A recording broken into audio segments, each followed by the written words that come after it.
That's all, Linux. Kaseya goes Skynet. And did you hear about Sony's latest release? It's data. They were breached again. These stories and much more on today's episode of MSP Dispatch.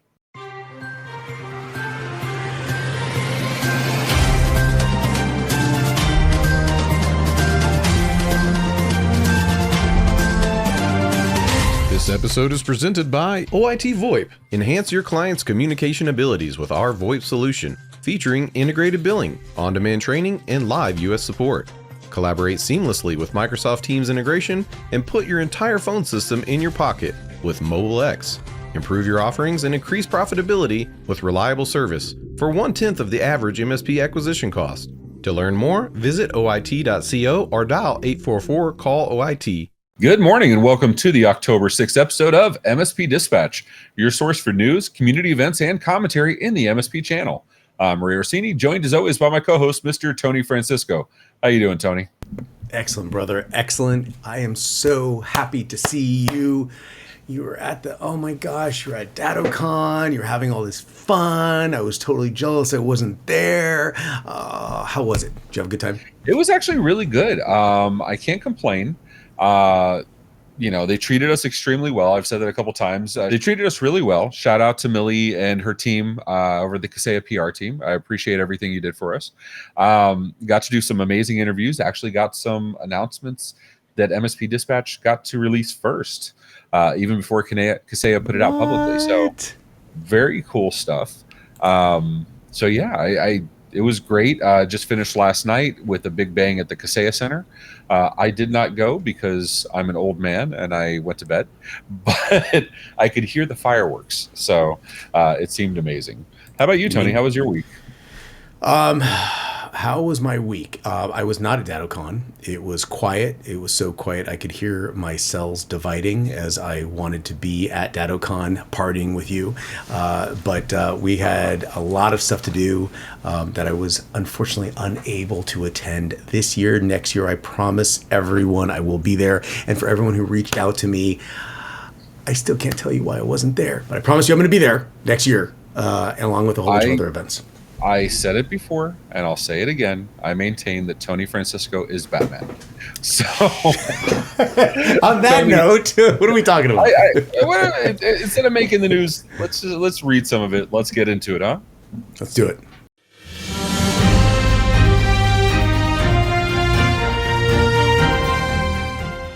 In my first story from darkreading.com, Looney Tunables bug opens millions of Linux systems to root takeovers. A significant buffer overflow flaw, termed Looney Tunables, has been detected in the GNU-C library, found on many Linux systems. The vulnerability can grant attackers root privileges, posing a massive threat to systems like Fedora, Ubuntu, and Debian.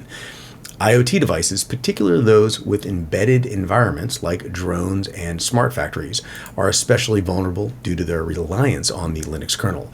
The flaw, present since April 2021, was discovered in how glibc's, that's GNU's C library, glibc's dynamic loader processes the glibc tunables environment variable. If exploited, the bug could lead to unauthorized data access and potentially data theft. Though patches have been released, the ease of exploiting this flaw demands immediate attention and proactive defenses.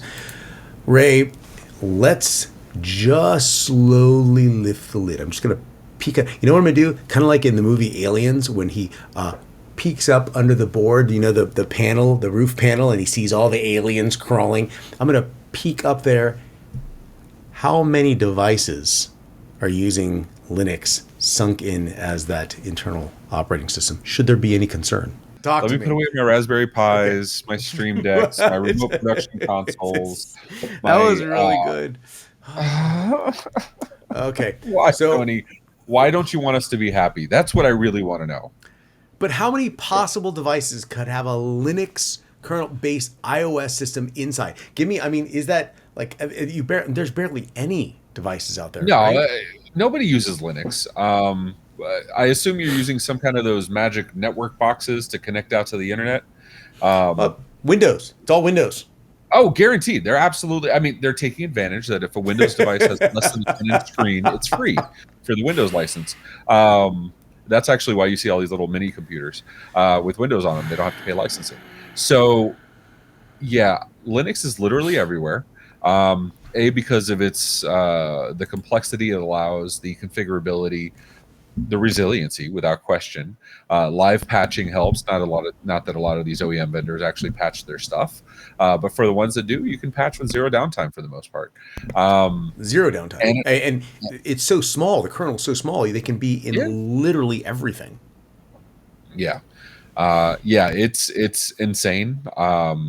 How many devices run on Linux, and now I'm just going to shut off power to the building. I feel that's the most secure thing I could possibly do. It does get to a point where it's cheaper to just kill power and make my own fire than it is to burn it all rather than absolutely worry about Linux. So this is a very interesting scenario. So you and I have talked about this so many times. Security. We've gone everywhere through the gradients of, hey, generally security is a nice place to start. Here's some frameworks, here's some protocols. Here's, you have CISOs that are overseeing security. Here's the liability associated with CISOs. You have securities that can result, or security issues and CISOs, the flaws that can result in ransomware, complete downtime. We see the penetration moving upstream, and then as it flows downstream through supply chain management and affects people that never saw it coming. This is something at the heart of everything, everywhere. Is there a way out of this? Because the story, I want to point out to all the MSPs listening right now, is literally an opportunity for you to do the best that you can, and it's not going to be enough, but we have to start somewhere. Ray, what are your thoughts on that? So I'm thinking what this sounds like to me is you still need interactive access. That is the crux of what's been saving our bacon for many decades at this point. That a lot of these Heartbleed, a lot of these, and let's give credit, Looney Tunables is so much better a name than Heartbleed, or Print Nightmare. I have to give credit to those coming up with these names, but the fact that it requires interactive access is one of the few things that is kind of saving the bacon here. Now realize getting interactive access, sometimes you could do that on a local network. Equally dangerous. And a lot of these devices don't protect the interior as much as the exterior.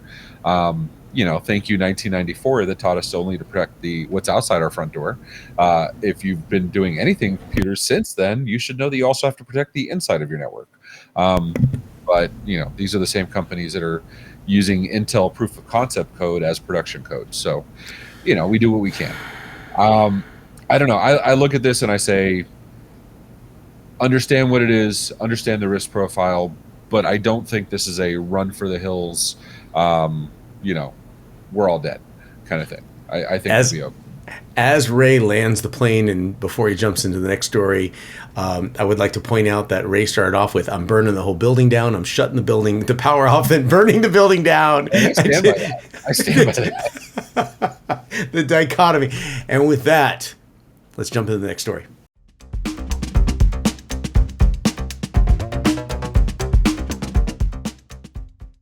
And you knew we were going to do it. Our tech and top story is right out of Kaseya's DattoCon. They're introducing AI-based managed service automation, written by Rich Freeman for Channel Pro Network. And thanks, Rich. We got to see him at ChannelCon. So Cooper Bots, or Cooper Insights, is going to be the automation engine behind Kaseya's IT Complete. CooperBots is going to enhance a suite of RMM, PSA backup, and other solutions. The automation service, free for Kaseya partners, utilizes artificial intelligence to handle routine tasks like onboarding new users and password rotations, improving productivity by at least 20% per Fred Vicola in his keynote. Kaseya's CooperBots differ from competitors by focusing on business process automation rather than robotic process automation. MSPs can selectively use CooperBots across Kaseya's offerings, from RMM and PSA to Kaseya One Partner Portal. Future updates will integrate CooperBots with Microsoft 365, allowing technicians to work directly within Teams or other Microsoft 365 applications. Kaseya aims to support MSPs managing an expanding range of endpoints, including SaaS applications, cloud infrastructure, IoT devices, and traditional devices with unified RMM solutions. This strategy aligns with their goal of comprehensive endpoint coverage, with cloud functionality expected to arrive by December. Tony, I mentioned pre-show, this seems very Salesforce-esque. Fred Vocola, CEO of Kaseya, talked about in the keynote, talked about these Cooper Insights now expanding into Cooper Bots. Cooper Insights was launched about 18 months ago and has been built up since then. Cooper Bots is now going to add that business intelligence. One of the things I liked in hearing this at Kaseya at DataCon was that we've all been there where we were the one-person operator or we had an extremely small team. We've all been there. And when you're in that kind of role, you have very little time to do everything. You know what you need to be paying attention to. You need to look at this stuff. You don't have time for it, right? How many of us in our early days were looking at cash flow reports and P&Ls on a regular basis? Yes. And I'm not counting Connor Swalm because he's a wonderkin. That's a whole other animal altogether. I was going to say, he still does every day. Doesn't yeah, matter. He still does. He wakes up and he looks at the P&L like we look at the paper. And for you kids, the paper is what an iPad is back in the day. So, yeah, sorry, Tony. So what I like is they're not only confirming to the MSP you need to focus on business intelligence, they're giving them the data to do so and the actions to take. This is not go do this. This is what needs to be done. And do you want us to do it for you? Some of the things not covered by Rich Freeman, it was Kaseya is allowing you to turn this on or off per product. It also has a back end where it will look at your clients, their contracts, their termination dates, their tickets, their service usage, and then recommend how you can use other parts of your stack to get the client into stack alignment. Nice. Including That's the selling products. point. That's the power. That's the power. And here, including products you don't already have. So if there's an area where Graphis or ID Agent or Bullfish or their SOC or any of those tools might be a good fit, Cooper Insights will notify you and say, this could help here. They also did add that their account managers are doing something called Fuel Powered. I have to go double check my notes, where they will look over your entire business over a matter of 4 to 6 weeks, make business recommendations for changes, including how you're handling your clients, including what you're using for your clients, to make sure your business is as efficient as possible. Obviously, there's a component there where they're trying to sell you some things. That's expected. But if they're helping you improve your business processes and giving you some hand-holding, that still makes sense. And it's completely free for Kaseya and non-Kaseya partners. What? Yeah, just be prepared. You'll probably get the sales pitch if you're a non-Kaseya partner. But still, I think it makes a lot of sense. What do you think, Tony? That's incredible. I love seeing the use of data in a thoughtful way. I am a big proponent of, for those of you who've been watching the show for a while, I've said this multiple times, especially for those of you who work with me. Once you have access to the data, you can do anything you want with it. They have access to so much data. Now they're starting to use it effectively, efficiently, and frankly, as its own product. And if they can create that product as a free product for their existing customer base, that's just another free, huge value to their customer base. And it itself is a product, and they're just repurposing it correctly. So congratulations to them for being thoughtful, having the foresight to realize that everything that they've done actually equates to something of value. And that saying, I know of no way to foretell the future, but by the past. Well, those of you who have access to a longer amount of data in the past can do some amazing predictions of the future. So congratulations to them for moving that forward. Speaking of the learning from our past and informing the future, your next story has somebody that feels like they're going through it again. Tony, tell us about it, please.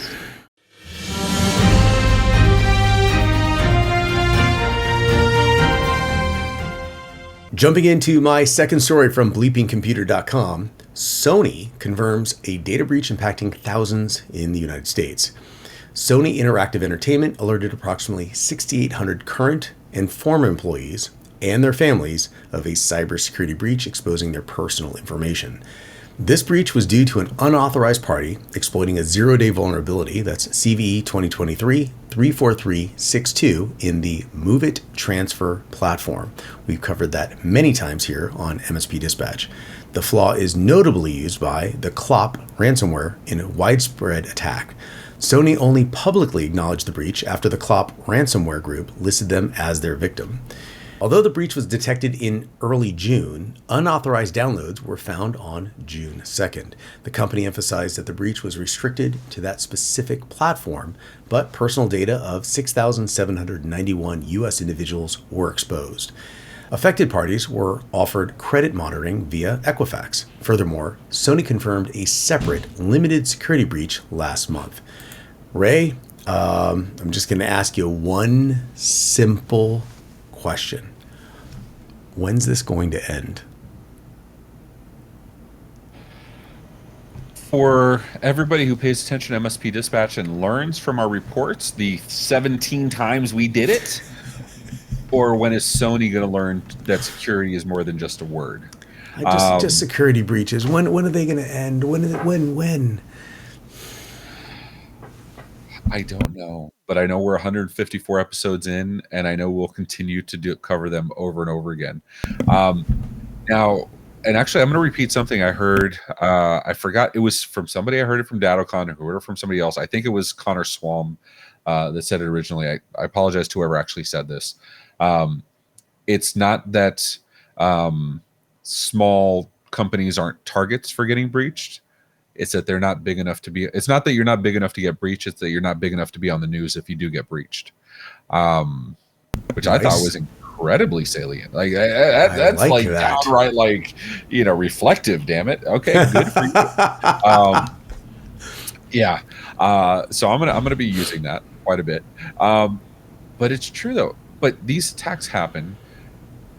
My problem with this is if Sally and Joe, the local florists, get breached. This happens, there's a good chance they didn't have an MSP. There's a good chance they didn't have proper EDR and DNS filtering and using any kind of SASE application. Obviously, they weren't doing this. They're a two-person florist shop. Sony is not a two-person florist shop. Sony is a multi-billion-dollar insurance company. And for anybody who asks why I'm calling them insurance company, most of their revenue comes from insurance than anything else. You can look that up. Yeah. So yeah, look up Kia too. Most of their revenue doesn't come from the cars. So whatchamacallit. So anyway, so my problem is the big companies that are allowing themselves to get breached. Because let's be honest, if you got breached by Mozilla and that's not even new. We've covered it seriously 3 or 4 times easily. Every single one of these times, a patch has been made available. This is, I apologize, I don't mean to be judgmental, but this is malfeasance. This is ineptitude. This is a complete lack of regard. And for those of you that say it could happen to anybody, I'm being too mean to Sony. This is the same Sony that argued it was cheaper to pay for breach remediation than it was to install proper security. And they knowingly made that decision in the C-suite, in the boardroom, and they continued with that. And then they were breached for 18 months and everybody knew it. So if this was anybody else but Sony or LastPass, I would probably be having a different conversation. Because it's Sony, we're going to be having this conversation a hell of a lot more. And thank you for giving us content for MSP Dispatch. So, Sony, am I being too mean? Am I being too harsh on Sony? And, here's what I think, and just to summarize for the too long didn't read people out there, what Ray is saying is that there was there were decisions made at the Sony board level, and an immediate, decisive, and proportional response was made by ransomware groups.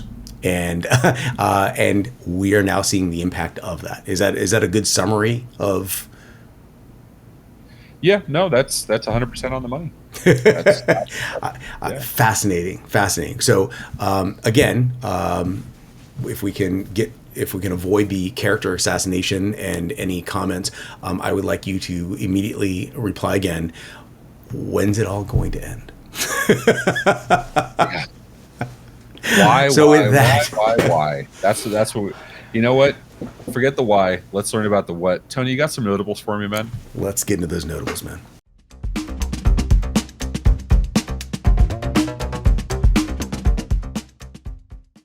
In my first notable mention, Google's making big changes to prevent Gmail spam, written by Kif Leswing for CNBC. Google is taking steps to combat Gmail spam to make it harder for spammers to reach users. For emailers sending over 5,000 daily messages to Gmail users, requirements include a one-click unsubscribe button and email address authentication for domain ownership verification. In addition, Google may stop delivering messages from a sender with a spam rate below 0.3%. These changes will take effect February 2024 and have also been adopted by Yahoo. While these efforts target spammers, they may impact legitimate marketers who use email extensively for customer engagement. Approximately half of all emails sent in 2022 were classified as spam, highlighting the need for ongoing measures to enhance email security and user experience. In my second notable mention, Canva goes all in on AI with its new Magic Studio tool, written by Mark Wilson for Fast Company.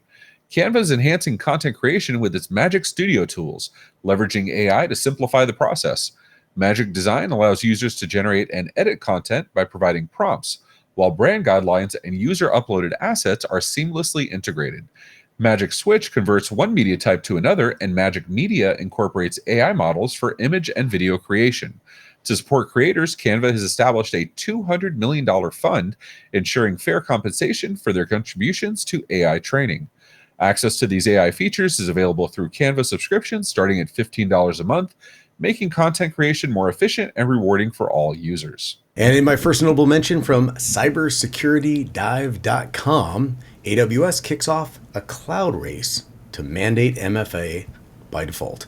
AWS will mandate multi-factor authentication, that's MFA, for its most privileged users starting mid-2024, marking a move towards a stronger default security.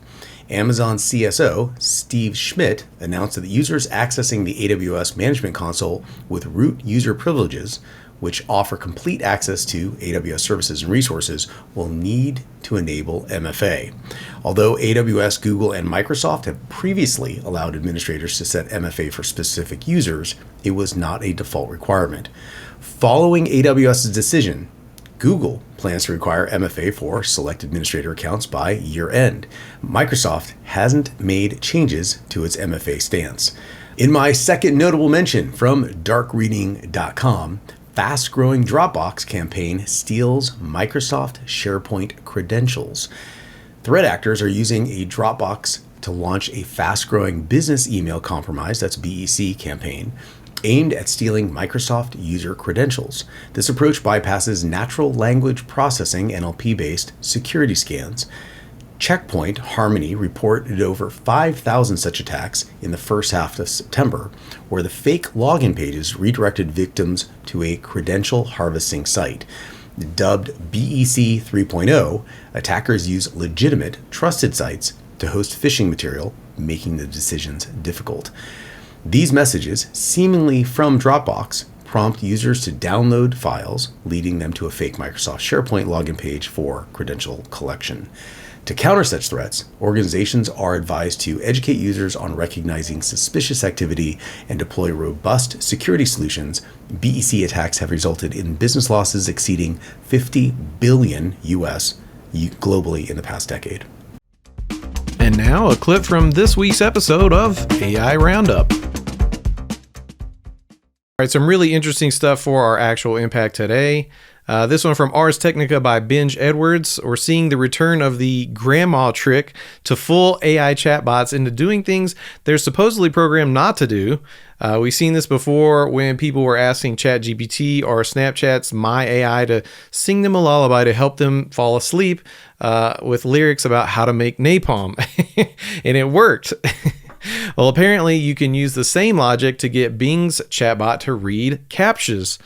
This is fascinating because, really that's the purpose of a CAPTCHA, is to prove that the user is a human. I don't really know if I can see the application of how the chatbot is supposed to help presumably other bots get around it, but I guess I could see if you could program bots to go to websites, get the CAPTCHA, and then tell a chatbot that my grandmother really wants you to read this special code in this locket, then maybe somehow that would be a new angle for spam bots and stuff like that. I guess really this is just to say chatbots have a soft spot for, that special bond that we share with our mammals. And now let's take a look at some events that are taking place across the community and right here on the MSP Media Network. Starting next week on the 9th and the 10th, an in-person event, Best of Breed in Atlanta, Georgia.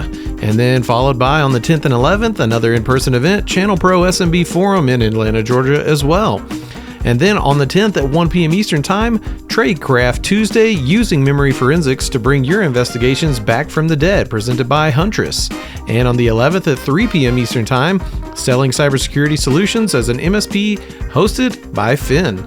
And then coming from the MSP Media Network this week, we have, right after this episode, it's going to be MSP Community Live, coming back with episode 14, that's at 11 o'clock. And then later today at 5 p.m. Eastern Time, 38 at 38, episode 17 will welcome Ashley Gordon of Level Agency.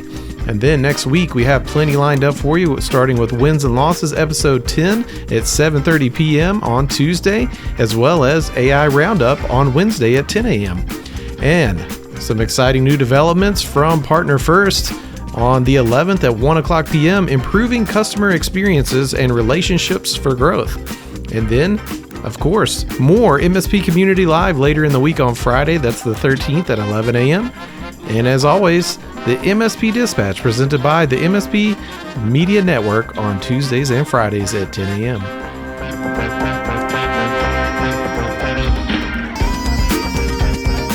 So how'd you like today's show? If you liked it, hit the thumbs up button. And if you didn't, go ahead and hit 3 times, 5 times, 7 times. And if you want to hear more, go and hit the subscribe button on the YouTubes or your favorite podcatcher. Did you know we also have a Discord where we post stories all week and talk about all kinds of other stuff like mentorship, like art, culture, and a lot of memes, let's be honest. You can propose your own stories and even vote on which ones we'll cover. As my friend Rich Banky says, make sure to tell a friend.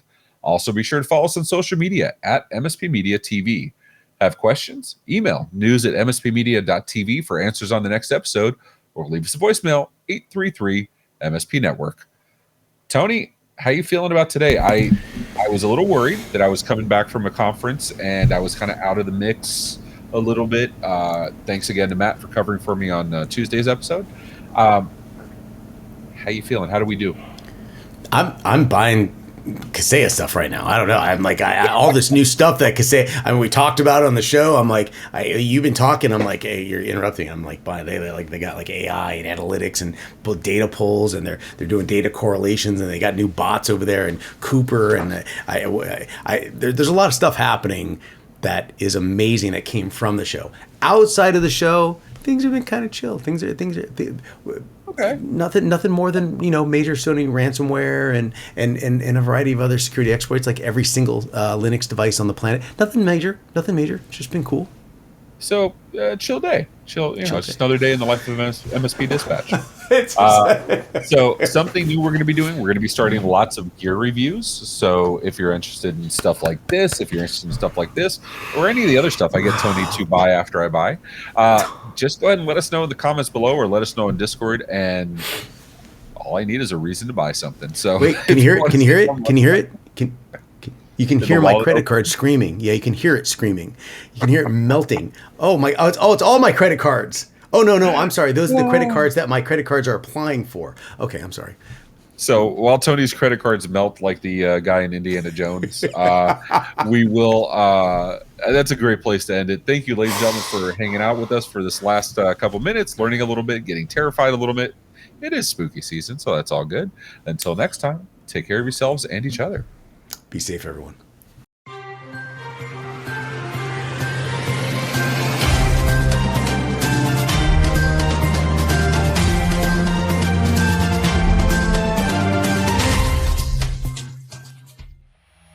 This has been a broadcast of the MSP Media Network.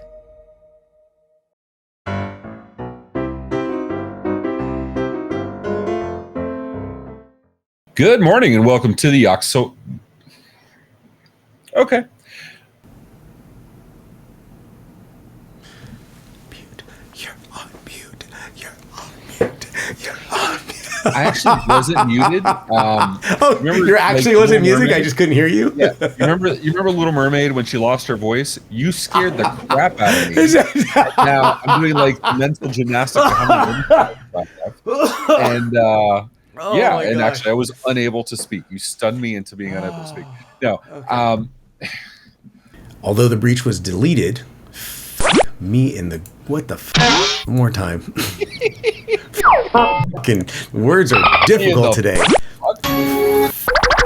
Me in the what is that from Adam Sandler? Yeah. In my second notable mention, Canva goes all in on